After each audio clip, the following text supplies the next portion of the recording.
ఆధునిక జీవనశైలి ప్రజలను రోగాల బారిన పడేస్తోంది. డయాబెటీస్, క్యాన్సర్ వంటి దీర్ఘకాలిక వ్యాధులు పెరిగిపోతున్నాయి. వీటిని అరికట్టడానికి వరల్డ్ హెల్త్ ఆర్గనైజేషన్ కొత్త ప్రతిపాదన చేసింది. చక్కెర పానీయాలు, మద్యం, పొగాకు ధరలు రాబోయే 10 ఏళ్లలో కనీసం 50% పెరగాలని, వాటిపై పన్నులు పెంచాలని ప్రపంచ దేశాలకు సూచించింది. స్పెయిన్లోని సెవిల్లేలో జరిగిన ఫైనాన్స్ ఫర్ డెవలప్మెంట్ మీటింగ్లో ఈ సిఫార్సు చేసింది.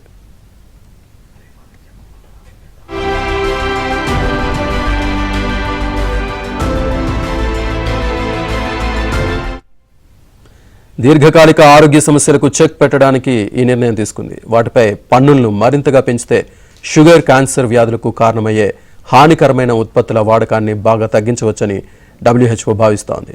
దేశాల దగ్గరున్న అత్యంత సమర్థమైన నియంత్రణ సాధనాల్లో పన్నులు ముఖ్యమైనవని తెలిపింది. ప్రజారోగ్యమే లక్ష్యంగా చక్కెర పానీయాలు, మద్యం, పొగాకు వంటి వాటి వాడకాన్ని పూర్తిగా తగ్గించే దిశగా చర్యలు తీసుకోవాల్సిన సమయం వచ్చేసిందని WHO హెల్త్ ప్రమోషన్, వ్యాధి నివారణ విభాగం అసిస్టెంట్ డైరెక్టర్ అన్నారు.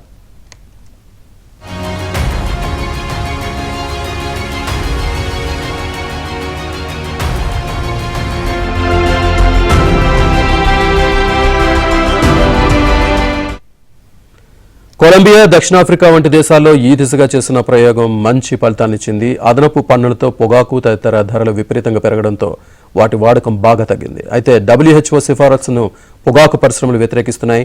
చక్కెర, తీపి పానీయాలపై పన్నుల వల్ల ఏ దేశంలోనూ ఆరోగ్య ఫలితాలు మెరుగుపడలేదని international council of beverages association executive director అన్నారు.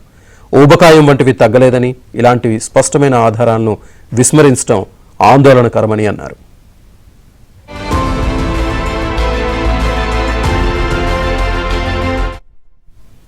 కానీ బ్లూంబర్గ్ ప్రపంచ bank, organisation for economic cooperation and development మాత్రం ప్రపంచ ఆరోగ్య సంస్థ ప్రతిపాదనను సమర్థించాయి.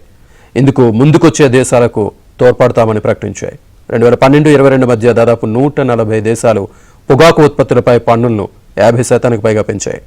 అల్ట్రా ప్రాసెస్డ్ ఆహార పదార్థాలపైన పన్ను పెంచే యోచనలో ఉన్నాయి.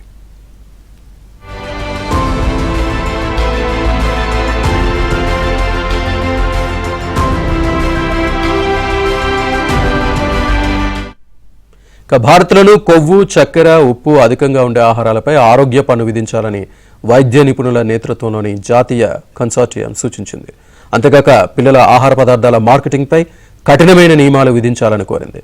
భారత్లో కౌమార దశలో ఉన్న వారిలో ఊబకాయం బాగా పెరుగుతూ ఉండడంపై Indian council of medical research, national institute of nutrition ఆందోళన వ్యక్తం చేశాయి.